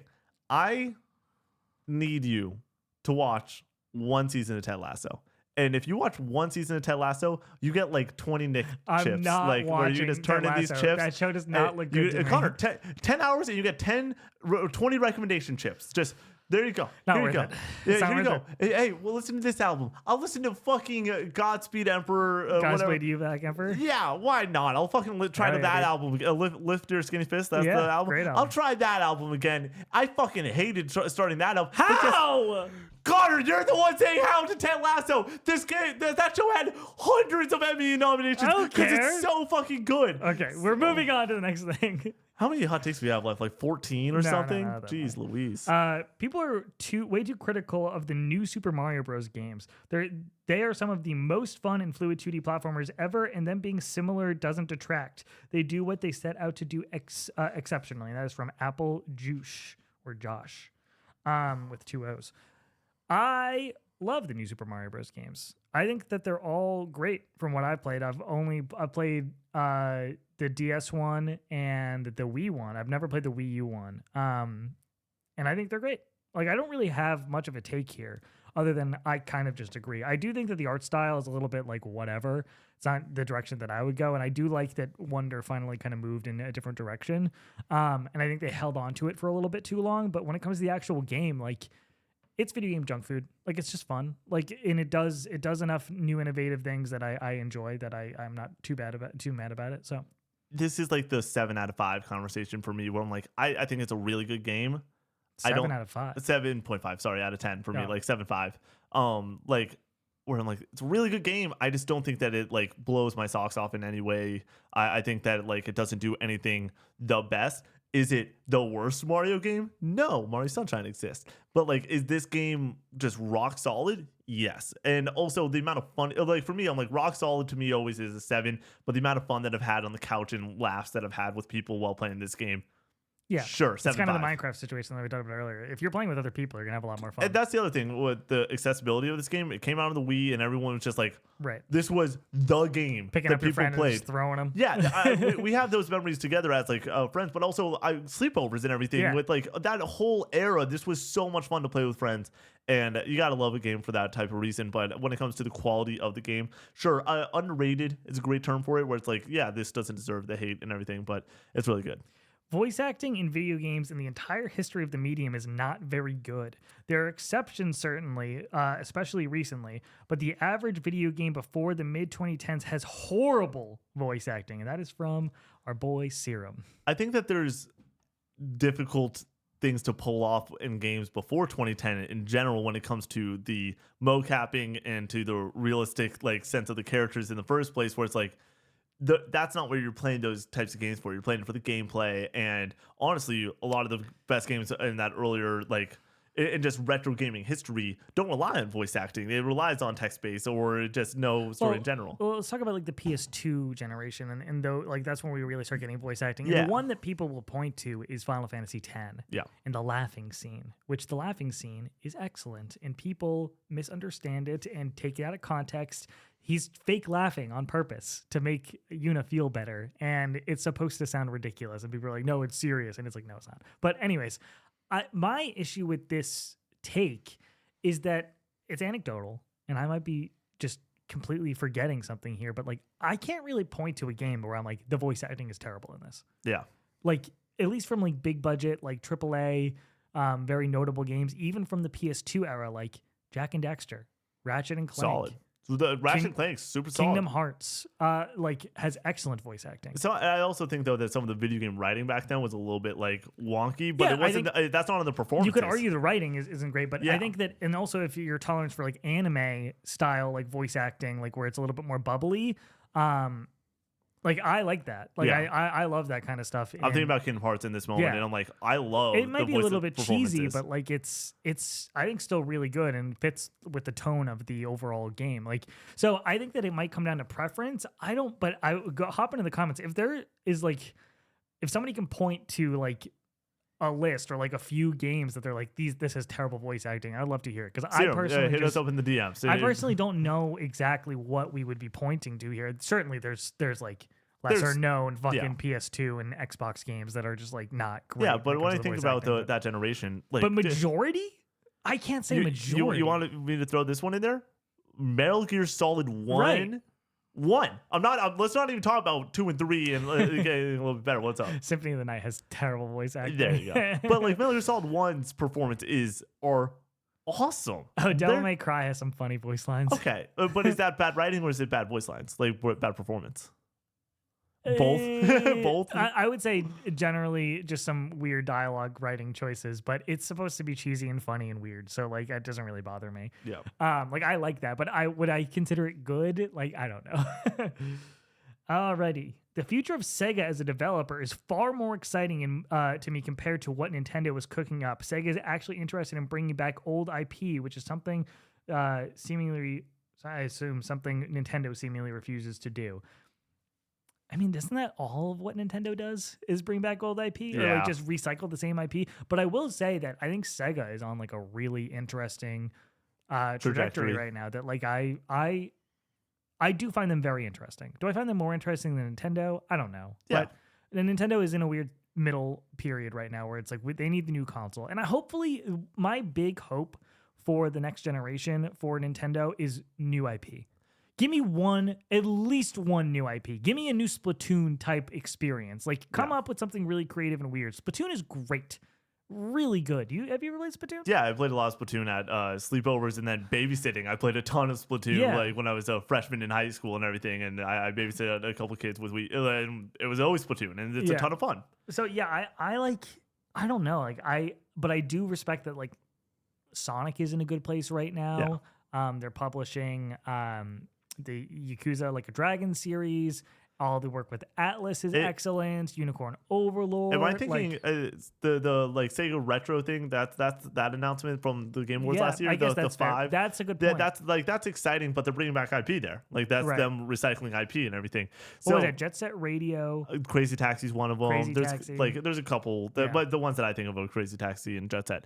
I don't know. I don't hate the take. For me, it's one of those like, why do we got to bring Nintendo in this? Like, well, the Sega Nintendo is like a I know, but like, can we just give Sega like the nod here compared to be like, it's gotta be better. Like, it's why would it be better? It's because we have an extremely weak Nintendo right now, and we have Sega like doing something cool. It's like, okay, let's just call that Sega is doing something cool. We know the reason why Nintendo's really weak. So here it comes, Nick. You're gonna love this take. If it includes, can I take a guess? Mario Sunshine? No. Okay. Uncharted 2. No. Is a 7 out of 10 game and the weakest home console Uncharted game, IMO. Also, Uncharted 1 is way overhated, and that is from Rybread28. I don't hate the overhated on Uncharted 1. Uncharted 1 is objectively overhated. That's a fact, in my opinion. Who hates Uncharted 1? I think that people are like... It's the worst in the series. It's the worst in the series. I'm a believer that it's like, if you are somebody that enjoys video games, like you play a lot of video games, I would say start with Uncharted 1. I like if you're someone that like it really enjoys playing a bunch of stuff. The thing with start on Uncharted 2 for me is the recommendation of why you normally bring up something like Uncharted 2. It is somebody joining the video game like discussion, being like, I want to play something fun and exciting. It's like, play Uncharted 2. You can skip over 1 and that's fine. But like Uncharted 1's great. 7 out of 10 for Uncharted 2. Yeah, I don't know. I think Uncharted 2 is one of the most influential, greatest games to ever grace the earth. Wow, holy glaze. I do know. Like, let's break it down a little bit. From a cinematic standpoint, I think that Uncharted 2 is so fucking good that we have some of the most creative minds in all of the movie industry that copied the train sequence from 2007 in Mission Impossible 15 years later. 2009, thank you. 07 was Uncharted 1. 09, almost 15 years later, right? Yeah. Like, that's how fucking good the scene is. They're like, all right, we need a great action set piece, 2022, what are we going to do? Let's go and rip off this thing from 13 years ago in a video game by Naughty Dog. Why? Because it's that fucking good. Like, that sequence is so electrifying, so good. And then let's just talk about the globe-trotting adventure that you go on with Nate and Sully and the crew. I don't want to spoil things, but the twists and turns early on, for example, is great. Like the way that they set up the chessboard is extremely interesting. The only thing that I can say poorly about this game is Lazarevich is just not a great villain, but he's still a serviceable villain. Everything else, I have no problem with Lazarevich. Everything People else, really hate the fucking final boss fight in that game. I have I like no it. problem. I think with it's it. totally fine. It's like It's PS3 boss people fights. are like, oh, it ruins the game. Or like it's like the biggest stain on the game. Like, what the fuck? Like, it's fine. Unbelievable characters. The relationship between like I don't think people remember how good the dynamics of Nate, Chloe, and Elena. Those three characters. Obviously, the relationship between Sully and him are fucking awesome. Sully's in this game. underused in two, but like that's on purpose. There's too many characters. But like, and then we get 3, which is a lot of Sully, which is great. But like, and less Chloe. Unless Chloe and Cutter and like 3 has a lot, but people do not like Cutter. Yeah, or like they're like, oh, he's just a whatever. I love Cutter. Yeah, Cutter's great. Yeah, Cutter is a necessary addition to the team. It's like what the comparison for me of Uncharted is. Uncharted to me is Metal Gear and Mission Impossible. They're all that like high action, like the best you get. Like we're talking the best in the field when talking about this. In Uncharted 2, if I were to rank Metal Gears and Uncharted and Mission Impossible, there's a world where Uncharted 2 is at the top of all those things for me, where this is just the best of the best. Obviously, it's not. Uncharted 4 is a better game, and there's a easy like jump to, in my opinion, to be said and made because Uncharted 4 has a lot of depth to it and everything. But like Uncharted, Connor, you're right. Who said this? Rye bread. Rye bread, you're trying to ruin my Sunday. Okay, like, god damn. Do you have any takes on this? No, I mean I agree with just about everything you said. So. This does no response to this. I'm just gonna let this speak for itself. Cloud is one of the worst characters in Final Fantasy. Dude has no personality and weird ass pants. That's from Ravioli 9 cans. Okay, moving on. Real quick. Kingdom Hearts no. I said we are not going to linger on it. We're not lingering on Connor, it. how long is it? I know it's not about time. I just don't want to hear you yap. But we've talked about this. We've treaded on this before. Can I get like 15 seconds on the clock? 10 seconds. Fine. 10 seconds. There's reasons that he suck. I'm okay with those reasons. If you play the whole game and you understand. Just because there's a reason doesn't mean that it's fine. That's exactly what you need. If the character sucks, but there's a reason, then the reason makes it like, sure, he's supposed to be sucky, and then he beats great. It's okay. Doesn't mean anything. Yes, it does. Just because you say, oh, there's a reason that he is sucky, does not make him all of a sudden not sucky. I think that when he starts to redeem himself later in the series, in the franchise and everything. Oh, you only spent like 50 hours with him up until this point, and now he's like getting. But he's still cool, Connor. He's still cool. He's got a big ass sword, and yeah, those baggy pants, they look super sick. You want to know what I thought about the other day? Step Up to the Streets. There's a scene with Channing Tatum, Connor. Connor's so done with me. This podcast is great. There's a scene, Channing Tatum in Step Up 2 when he goes in. Channing Tatum is in Step Up 2? Yeah, he's in the initial battle. He just comes in and makes a cameo. Right. He has those pants that are like parachute pants, but they look like sweatpants. I thought about this the other day. My apartment's so fucking cold. All I wanted were some nice baggy pants like Cloud Strife. So yeah, guess what? Sure, he sucks a little bit, but he got those cool pants. Shout out to Channing Tatum. That was way more than 10 seconds. I shouldn't have given you the time. Connor, how else will we get to Channing Tatum and Step Up 2? Kingdom Hearts is not a good series for newcomers to get into. Love you guys. Keep up the good work. Yeah. Can you repeat that? Sorry. Kingdom Hearts is not a good series for newcomers. Oh, yeah. Kingdom Hearts is ridiculous. I think it's overblown, the way that people talk about it. So we did Game Club, the first game that was put up for Game Club. I did not submit this. It was put on the wheel. Kingdom Hearts, a bunch of people play Kingdom Hearts. It was not overwhelmingly beloved. Yeah. I think that the criticisms of this game are way overblown. Like talking about Atlantica and like how annoying it is to swim in that world. It's like, it's a little bit annoying, but there's plenty of like, there's first person swimming in Devil May Cry. First person swimming, and you press triangle to go forward. It's ridiculous. And sure, it's a smaller portion of the game, but like Atlantica is like an hour and a half. And it's fine. Like, it's not that big of a deal. And then, like, when it comes to, like, the combat and the obtuseness of where to go, like, these are flaws for sure, but, like, I don't necessarily think that they're as bad as people are making them out to be. I think Kingdom Hearts is just a very solid game. And it's also a game that came out in 2002. Like, it's old. So, like, I don't know. I can look past that. But when it comes to like getting into the rest of the series and when it comes to getting into like the overarching story, like you need to be prepared for that journey, for the nonsense. Like going into it, you need to understand that it's going to go completely off the rails. And I feel like if you don't have that understanding, then sure, it might be a little bit more off-putting. But even then, like there's like anime and other game series that like are convoluted and crazy. We had the whole take about Metal Gear Solid. It's like, is Metal Gear Solid good for newcomers? Yeah, I think Metal so. Gear 1 is, extremely accessible. I mean, you get into all of them, and like you, it's a lot. There's a lot going on, and it's kind of interesting. And if you get hooked in and like the depth of this world and the characters and the different verbiage and like the la la lulelo and the Guns of the Patriots and shit like that, it's like great. Like this is ridiculous, but like I like this. And with Kingdom Hearts, the Nobodies and the Organization 13 and Darkness and shit, it's like yeah, it's cheesy and there's a lot of yapping, but like I like it. So I don't know. It just depends on your own perspective and kind of how you want to get into the series. So I agree. But yeah, it is too obtuse, like for newcomers for sure. Mass Effect 2 is the worst of the trilogy with a winky face. I don't know if that's serious or not, but is that someone random? No name. I just want to say this: Mass Effect 1. I am taking. No, I'm going to take the moment. I'm going to just throw this out there. Nick hears Mass Effect 2. He's like, but Mass Effect 1. No, let me break this down. Well, because we're talking about the worst of the franchise, and this is Mass Effect 2. Played 3. I didn't play 3 yet. Mass Effect 1. I am going to take 6-month hiatus from dunking on Mass Effect 1. I don't want the hate. I just don't want to deal with it. If Mass Effect comes up, we'll talk about Mass Effect 2 when it's necessary. Wow. But 6-month hiatus, I got my licks in. People didn't like that. I understand it. I got my point across.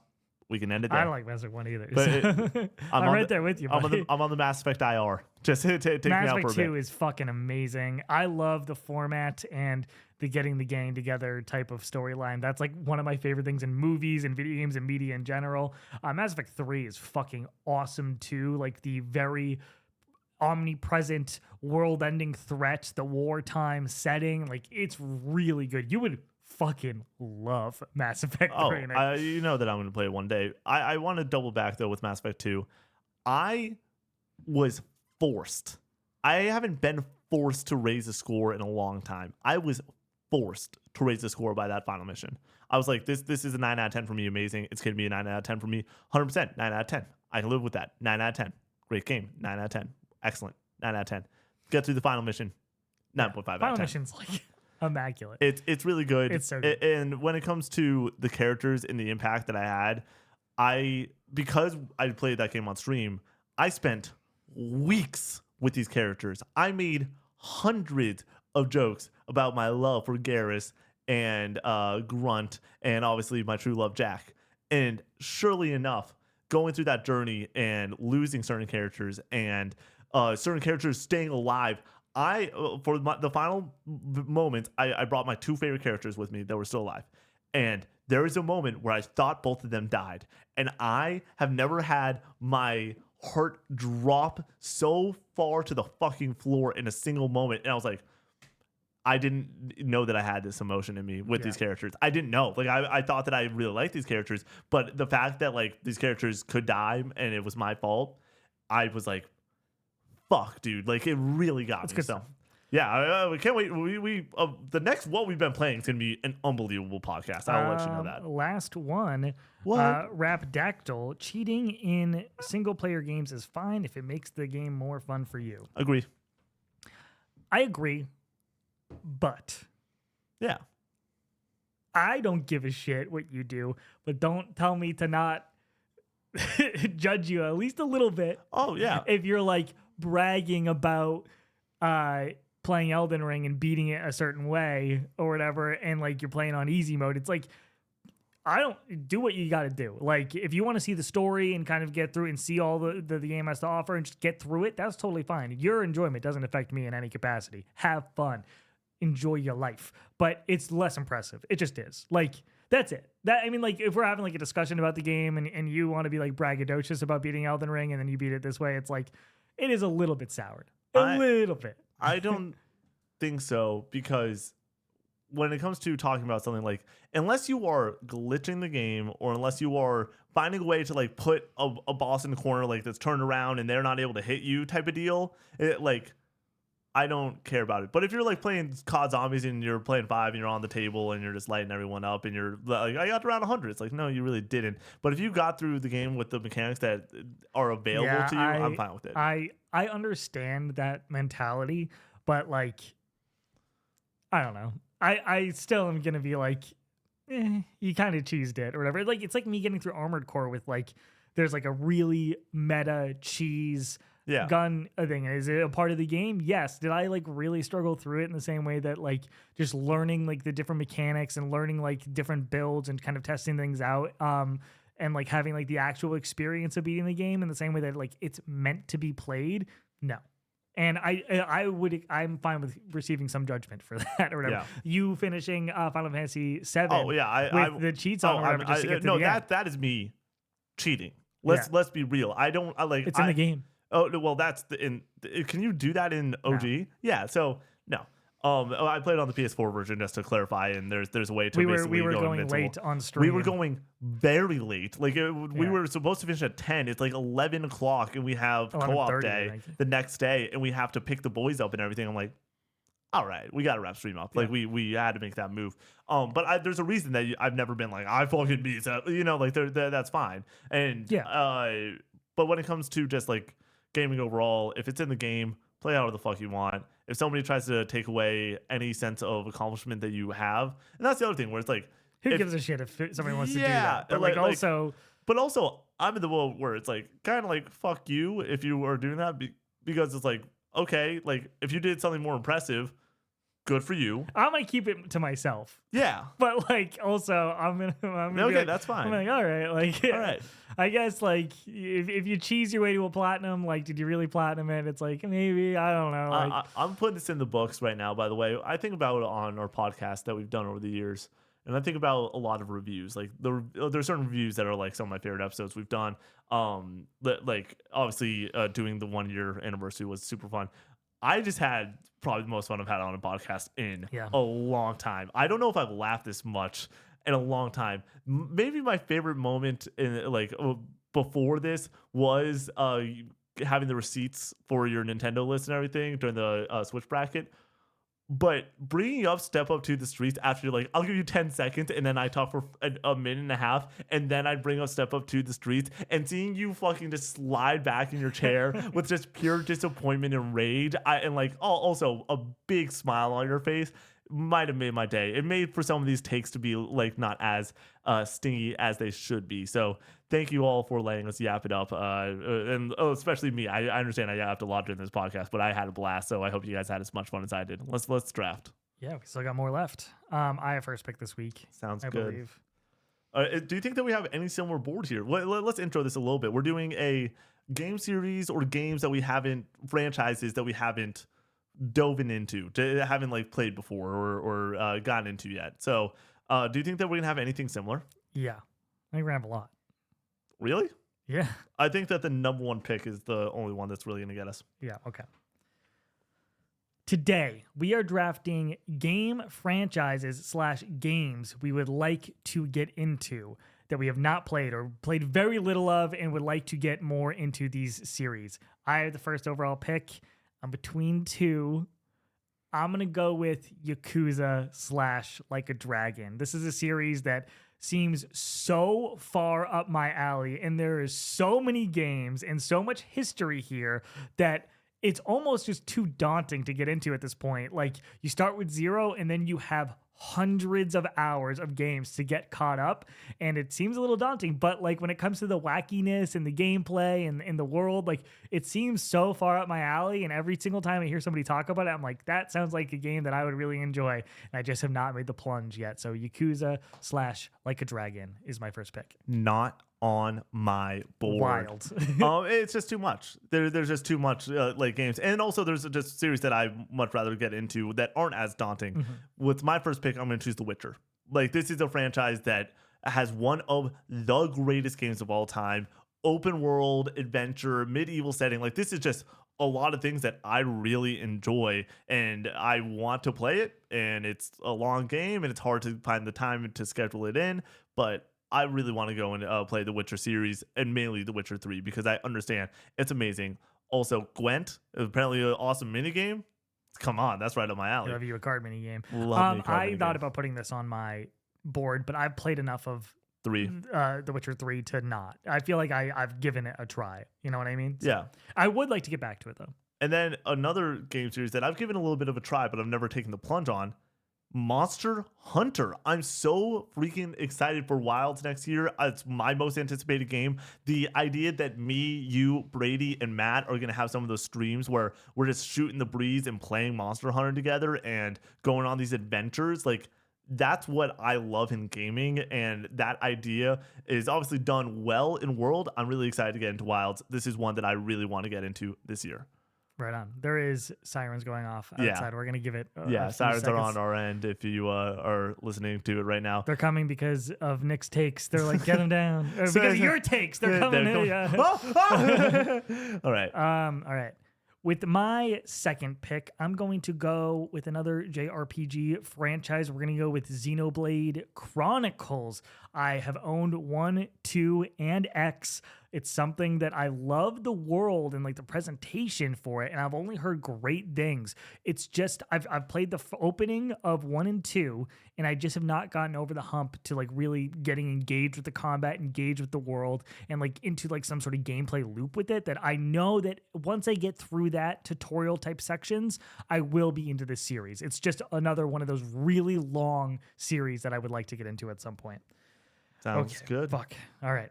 With my third pick, I'm going to go with an Xbox franchise that I've always heard great things about that we're getting a new entry in. I'm going to go with Fable. Oh, What'd you I think thought was we were gonna getting say? new Gears, and I was excited. But you I've played played Gears 1. Yep. I want to draft Fable because we have that new entry coming out, and there's such a major fan base around this series, and I am not a huge Xbox guy, but I would like to get back to playing the original and playing 2, which I've heard is the best of the series, and getting ready for Fable 4 or whatever they're gonna just calling it Fable later, maybe next year. So All right. With my next pick, I'm going to choose a game that I have played a bit of. I played a chunk of one of these games, but in the grand scheme of the series, I've barely scratched the surface. My next pick is going to be Persona. I love what I played at P5. I passed the controller back and forth with my buddy Matt and with Nathan, and we had a great time. But like, I've never taken the plunge, and I have obsessed over the Persona 3 soundtrack for the past 3 months. It has become a major issue in my life. It is something that I throw on my TV on Spotify basically every day, and I just really want to play it, and I've not played enough of it. So Persona is going to be my third pick. And with my fourth pick, you should definitely play Persona 3. yeah, I'm going to play the fuck out of Persona 3. It's going to be great. With my fourth pick, I'm going to choose Fire Emblem. This Nice. is a series that is daunting as fuck to me, but I understand the games are extremely quality, and the mechanics and the gameplay, they're up my alley at this point. I think that there's something I would enjoy. So Fire Emblem with my fourth pick. Excellent. Yeah. Awakening. I even like Fates. Fates was where I got into the series. Three Houses. Three Houses is excellent. Like, geez, these games are great. Yeah, The gameplay is so good. fun. Yeah. Dude. Like, I love the tactical gameplay. I remember going to college and talking about Switch games, and people were like, 3 Houses? And I'm like, what? And then they're just like, it's actually really fucking good. Okay, I have 2 more picks. You stole Monster Hunter from me. That was the one that I thought we were going to have similar. That and potentially The Witcher. Okay, I got my final 2. With my fourth pick, I'm going to go with Nier. I've barely touched Nier Automata, and now we have Nier Replicant. I'm hopefully going to play this on stream next year. It looks right up my alley, and it looks like really fun action gameplay. I've heard nothing but excellent things about the world and the characters and the gameplay and how like subversive it is and really cool in that way. So I cannot wait to get into Nier in the near future. Oh, shit. What's up? Did not mean to do that. I did not mean to do that, but here we are. Sometimes you Did you fall actually not mean to? Sometimes you fall upwards. Did you actually not No, mean to? I did not Oh mean my to. God. I was like, that's so telegraphed. But Yeah, no, it fell out of me. Yeah. I was like, oh, well, yep, Yeah, I guess we're here. hello. We're partying today, everyone. With my fifth and final pick, I'm going to go with Hitman.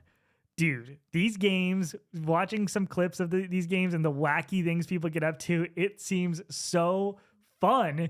And I think I own Hitman 1 and 2 for like the rebooted series, and they're apparently fucking excellent. Yeah. And I just need to make the plunge, and I will eventually. But dude, I have so many other games left. Yeah, that was a great call. Not on my board. It should be on my board. Yeah. We've talked about it. This Being is a great draft. we've always had the discussion where there's certain series that like I'm like, oh, this works really well for stream, and then the nice part with Connor is most of the time Connor's already played it, so I'm just like, cool, I can play this and not have to worry about like talking to Connor and be like, do you want to play this? But like Hitman was one of those. I think that would be awesome for streaming. Oh but yeah, like, that'd be fun. if you want to rip that I'm all about that. Okay, that's a good idea. We should ready? definitely think about that one. My last pick is a pick that I knew would be there waiting for me, but it's probably my number one overall like pick. I need to get to it. I need to play these games. Metroid. I have not scratched the surface of Metroid beyond Metroid Pinball of all things. Super Metroid is a super exciting title that I'm like, this is a gaming history lesson in and of itself. I need to get to it. Metroid Prime 1, I really need to play. I really want to play. We have plans potentially for me to play it. Like, there are so many titles that I am looking forward to in this franchise that I just need to get to, and I haven't gone to. And like I said, 23, there's certain games that I haven't gone to yet in my lifetime. It's okay by me, but that's one that's like at the top of my sin list at this point, is not playing a Metroid game. Somebody was giving you flack for your Modern Warfare stream post because they were like, how is he's like a video game expert. He hasn't played Modern Warfare. I'm like, this game came out when he was 6 years old. He's like, well, it's been forever. And it's like, yeah, but there's a million other games too. It's also like when I'm growing up and everything, I want to play the new hotness. Like, I want to play the latest release and everything. You've done a great job of getting caught up on like a lot of stuff. Oh, dude, because of streams, we literally today we were joking around being like, I can't fucking believe it. Like, we're closing out this year, and it's gonna be really fun to do the Thanos moment where like we sit down and like relax for a moment and like look back a little bit to be like on our farm and everything. And for me, the farm and the hard work has been just knocking off backlog games. Let's do some honorable mentions. I have for one-off titles, Outer Wilds and Disco Elysium, games that people have been telling me that I would like for forever. Ace Attorney. Oh, nice. Or Professor Layton. Yeah. On the GameCube, the DS. I'm excited to get into. Metro, the Metro series. I've heard really solid things. Danganronpa. I've tried Danganronpa, and it just it's so much reading. It's a visual novel technically at the end of the day. So like for some reason it makes me a little bit sleepy. I just need to get hooked into like the overarching like narrative and the murder mystery type vibe that apparently is so good. People love the Danganronpa series. Baldur's Gate. We tried Baldur's Gate, of course, and it just not good for streaming, honestly, when it comes to having the three of us on the I was about to say, I would love to run it back eventually, like years down the line. You know what I'm saying? Like a co-op online. All of us online, all of us at our own setups, group stream with the Twitch running and everything, and like OBS on both sides and everything with the gameplay in the middle. I think that would be a phenomenal stream. And honestly, it's the right way to play the game, like for a co-op experience. I think that all of us would kind of enjoy it from a single player standpoint, but we would all love it, I believe, if we were all rolling our own characters. I have Gravity Rush, and I have Tales of and Trails of. Tales of Symphonia and stuff like that, and Trails of Cold Steel. I've heard good things about both of these series, and I would like to get into them at some point. I have a very different list. Rhythm Heaven popped in my mind, where I was like, that sounds like a great time. I came so close to buying that from Nostalgic on Monday, going to the counter with it, and then I realized it's a reprint cover. I'm like, no, I don't want this. Never mind. But I didn't even have it on my board. It popped in my mind halfway through the draft. Castlevania. I was when he said Metroid, I was like, oh, I gotta get you on Castlevania. Yeah, that's literally Metroid and Castlevania were my first two I wrote down. But then I was like, when it comes to the draft, sometimes I'm trying to also choose interesting things where I think that like talking about Persona or Fire Emblem might be a little bit more interesting than Castlevania. I don't know. But I also would love to get to those franchises. Spyro the Dragon. I really want to go and play some of these games. I like Spyro, but I've never really hopped in. CSGO. Like 1 and 2. I remember playing a little bit on the PS3, which is like the worst way to play Counter-Strike. Counter-Strike Go doesn't exist anymore. Or it was now CSGO 2. No, it's just CS2. Oh, really? Yeah. Okay. I just want to play Counter-Strike. Like that's like a franchise that all my buddies play, and I like just haven't taken the plunge. I need a better PC for it, sort of deal. And then 2 more. Donkey Kong. Oh yeah, baby. I gotta get after that, dude. Connor's been asking for a while. When are we doing this? Which one can you do multiplayer on? 2? All of them. All of them? Oh man. But it's weird multiplayer. Yeah. It's like a trade-off multiplayer. Yeah, it's like Mario Bros. 3 where it's like you play the level and then the next person plays the level. No, so you have your character like Donkey Kong, if you're controlling, and I'm Diddy, like we'll just like follow behind. He like if you die, then Diddy takes over. Okay. And he can like break out another barrel, like a checkpoint barrel, and you'll pop back behind me. And if I die, cool. then you would. So it's like a baton pass almost. Yeah. Cool. That's super interesting. But if we fall into like a chasm, we both. It's die. over. Yeah. And then lastly, something that I'm shocked isn't on your board, but maybe you played enough of it to not be on your board. Tomb Raider. I feel like Tomb Raider gets brought up. Yeah. For me, when I think about the just first like remake, PS1 and everything, like I want to hop in on some of these more retro titles. That's something I'm looking forward to. And then there's the things like fighting games that I really want to hop into. I really want to play some more GT like that. That would be really cool to play some Gran Turismo. There's a laundry list of games that I've played a bit of that I would not include on this. So. Yeah, and so this is like when it's really funny doing this list in a year like the end of 2024 where it's like, oh, I need to know what I want to stream. Oh, wait, give me one too, Connor. No, fucking forgot this one. What? Jack and Dexter, dude. Oh, God, Daxter? I need Jack and Dexter. Daxter. Yeah, Daxter. We're saying the same thing. Dexter. All right. No, Jack and Daxter is fucking awesome. I love. I gotta find it on the fucking Vita, dude. It's impossible to find. Yeah, I want to be platinuming these games on the fucking. Are you going to be platinuming Daxter itself? Is that a goal? Is Daxter's on the Vita or is it the PSP? Okay. The PSP's biggest flaw is no trophies. Yeah. Like if it had trophies on the go, come on. It would be like game my over. Goodness, yeah. When are you going to platinum Crisis Core? When are you going to get to that? That's a PSP game. I know. I'm talking about the reunion. Oh, never. That's a hard platinum. I can't wait for the remake to come out, like in the lead up into that, because you know what we're gonna do. We're gonna do not just the FF7 remake subathon. Oh no. We're gonna do the FF7 subathon, Connor, where we're gonna play FF7 OG, and then we're gonna play Dirge of Cerberus, and then we're gonna play Crisis Core, and then we're gonna play FF7 remake, and then we're gonna play Crisis Core. No, we're going in release order. Okay. And then we close out with Rebirth. The fun part of that is like, okay, like these are like 40-hour games, and then you get to Rebirth. It's like 120. We're doing everything. Honestly, I would be down. I'll bring the Pro over. But yeah, it's that beautiful visuals. Oh yeah. Well, I mean, at that point, it might be the PS6. Oh jeez. Right? No, the remake is coming out on the PS5. After the DLC news and everything, I was talking to Matt on Friday night about exactly this and the DLC. Hey, we're not doing DLC. We're just moving on to the next thing. Yeah. I think that it is 2027 with a bullet. You want to know how I believe this even if it's more so? I think it has a good shot of. Yeah, it might not be, but let me break this down. A couple factoids. How long between FF7 remake and Rebirth? How long was that, Connor? 4 years. 3 years and 10 months. 3 years and 10 months is not that's wild. That is a Herculean feat to pull off. Yeah.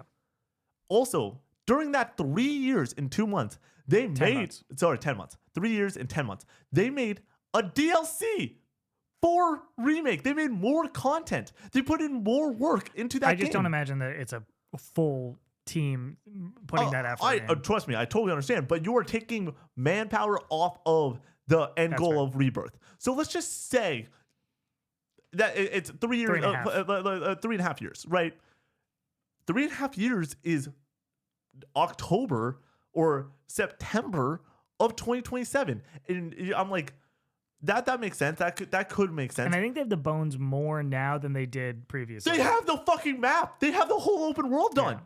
Like, we're talking about a world map that is so difficult and large, and the fact that you're just going to be going back to like certain areas multiple times. I mean, that's what you're doing in FF7. Yeah, right, exactly. Original, like you go back to Junon and you go back to some of these locations, and the Tiny Bronco and the High Wind and the way that those mechanics are going to work, the bones are there. The fact that you were able to go and have this open world map design and then have it 3D high enough where you have the sky with the Tiny Bronco and able to use that. Yeah, but that's on a rail. I know it's on rails. It's the ocean. High wind that I think is more difficult. No, yeah, I'm saying in the ocean it's open, but in the ocean it's completely open. You're going to be going way less fast than you are on the high wind. I think the high wind is really interesting, and I think that's the most difficult aspect. They've said for that. Sure, it's going to be difficult. But what I'm saying is, like, the bones are way more here. Like the additional mechanics, I would be shocked if they add as much to the like even more so to the battle system than they did from 7 remake to rebirth to from rebirth to the next one, because it's just like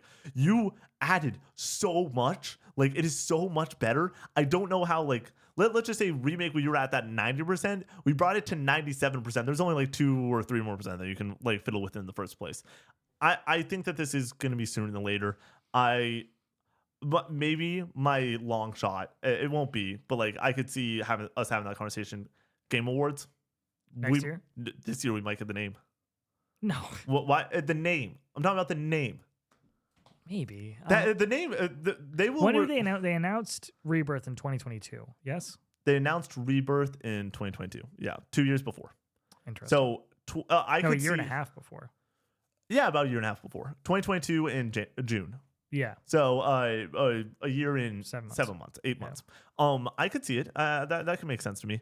I just am like, the name doesn't carry a lot of weight. That's fair. They did the name, and then they did a trailer along with the name for Rebirth and everything. I'm saying that how great would it be? Hey, dude, It's matter if it's a spoiler. Let me write it down. Said that. Let me write it down though for real quick. Let me give you the tease. Let me give you the alley oop. Connor, we are close your eyes. Word picture time. Okay. You, me, just falls asleep. you, me, Brady. We are at this desk. Uh-huh. We've had a great night thus far. The final announcement gets announced. We all cheer. We clap. It's Persona 6. Yay! Woo. The orchestra comes on. We hear great mixes. We hear Final Fantasy VII's open world theme. We get a tear in our eye. All of a sudden, Metaphor comes on, and and we go and deal with that, and we get super excited. Then, why do I have my eyes closed for then, this? It's ridiculous. So dumb. And then, Final Fantasy VII Rebirth wins Game of the Year. They say it. The director comes on stage and says, "Thank you for the award. We are hard at work at Final Fantasy VII Resurgence, Revenge, whatever the fuck it's called." I think that there's a world. Where we get the name this year if something like that happens. I don't think so. Good. This is as likely as the Switch 2 getting revealed. What is more likely? Give me the betting odds on that. Are they exactly the same betting odds? 1 in 500. All right. Okay. What if they announce the name? 10 gift subs. I'll give 10, and you also have to give 10. Yeah. All right. We'll do 20 gift subs total with the channel because I want it to happen. You don't believe it. All right. Right. Like I fucking, oh my God. Can you imagine? It would be so exciting. Game Awards, dude. Next week. Let me preface this before you close out the podcast. Next week, we are just going and shooting off into the moon about how many hours of podcasting we're going to be doing in the month of December. And it starts next week with basically a doubleheader. Like the podcast topic last year was nominee or our predictions for the winners of each category. And that took us a whole podcast length. And then we did announcements, and that took a whole podcast length. We're not gonna like trim it down. We're not gonna still gonna do lengthy long shot. And then at the end of it, I'm gonna pull out my master sheet of a bunch of random games and be like, is this there? Is that there? And we'll do that fun little song and dance after the fact.